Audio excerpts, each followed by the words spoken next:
I tell you something that could change your marriage?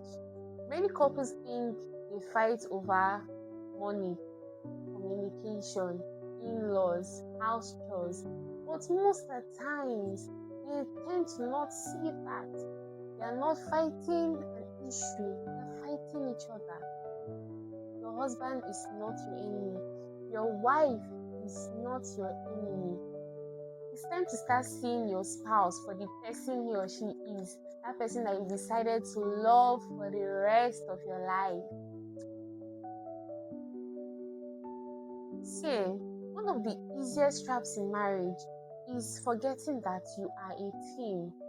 That way, when disagreements now come up, you start labeling the other person. You never do this, don't care about me, you always do this. And when those things begin to come up, the conversations now shift from addressing an issue to fighting each other. But that's not what God ever intended it to be.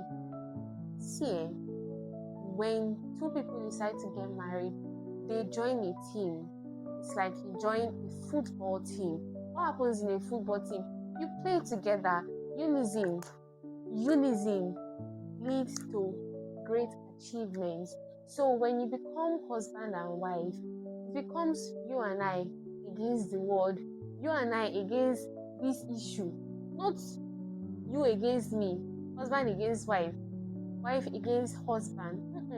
It is husband and wife against a particular problem. The Bible says in Ecclesiastes chapter 4 from verse 9 to 10 that two are better than one, and if either of them fall, one would pick up the other or would help the other up. So when one person wins in marriage and the other loses, the marriage loses. It has to be a win from the husband, a win from the wife. You me? You should learn to separate the problem from the person. And I'm talking to you, I'm talking to myself too. Because most of the times, when something just happens, say your partner hurts you, does something that gets to you, you are so quick to think, like evil. Why did you do this thing? You knew it to get to me. But you should learn to say, okay, instead of saying you're a bad person, you should have done this to me. You say, why did he even do this? Why did she do this? Okay, maybe he's in a bad mood. Maybe he didn't really remember. Maybe, make excuses for the person because you actually love that person. You make excuses. Make excuses for the person.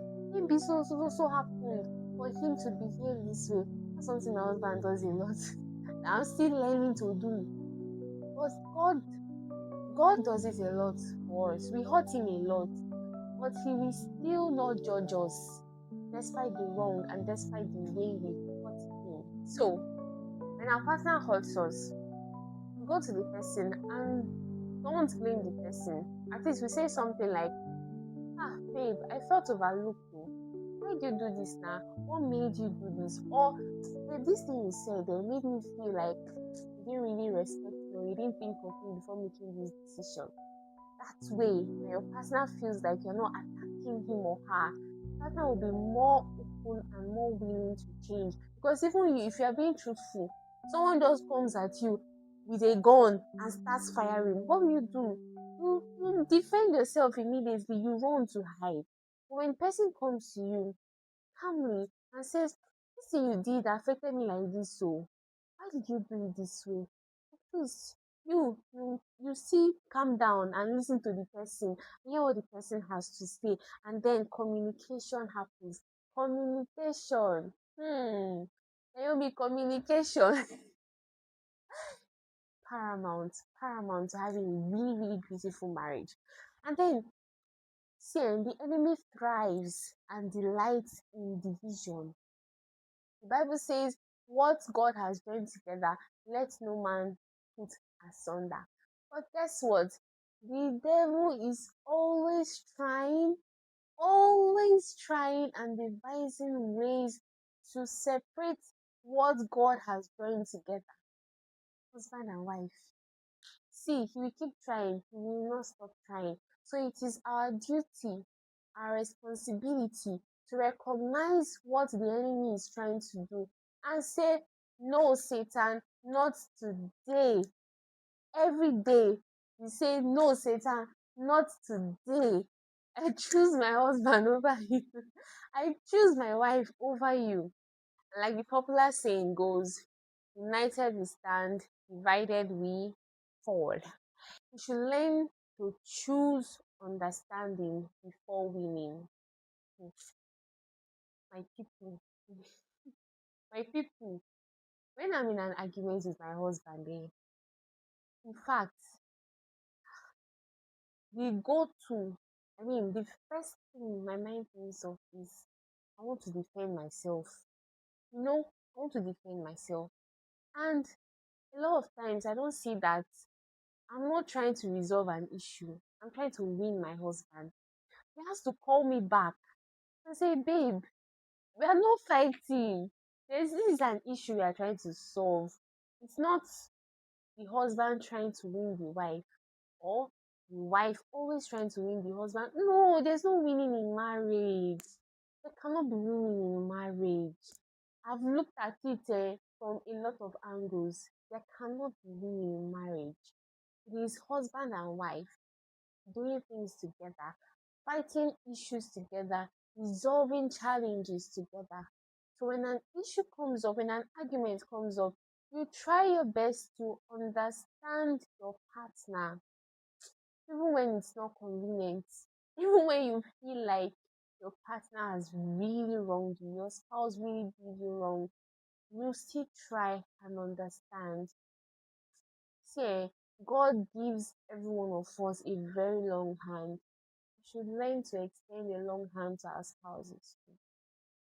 And at the same time, we should learn to behave properly too, so we do not hurt our spouses. It takes two to tango, right? So I want to encourage you and encourage me too. Whether you're a couple already, a married couple, whether you're dating, whether you're engaged, whether you're single and preparing for marriage, whenever conflict arises, instead of jumping to talk, pause. Just pause and think first. This thing I was going to say, what will be its effect? Will it worsen the issue or will it help us resolve the issue? It is us, my husband and I, my wife and I, not me alone, not you alone. You have to think of the other person. And so when you decide that, okay, this thing that is about to come out of my mouth will not add salt to fire, you go ahead and say whatever you have to say. I believe, in fact, from experience, I can say very well that when you speak, putting yourself in the other shoes, having empathy for the person you're talking to, trying to feel what the person feels, and saying, I want to do to this person what I would like the person to do to me. When you speak after considering all these things, it actually ends up way better than just talking without thinking of anything, thinking of any consequences. So, therefore, if you're interested in doing marriage God's way, interested in getting into a godly marriage, gather here. Subscribe to my channel. Let us grow together in this marriage thing because I'm still trying to figure it out. My work here is done.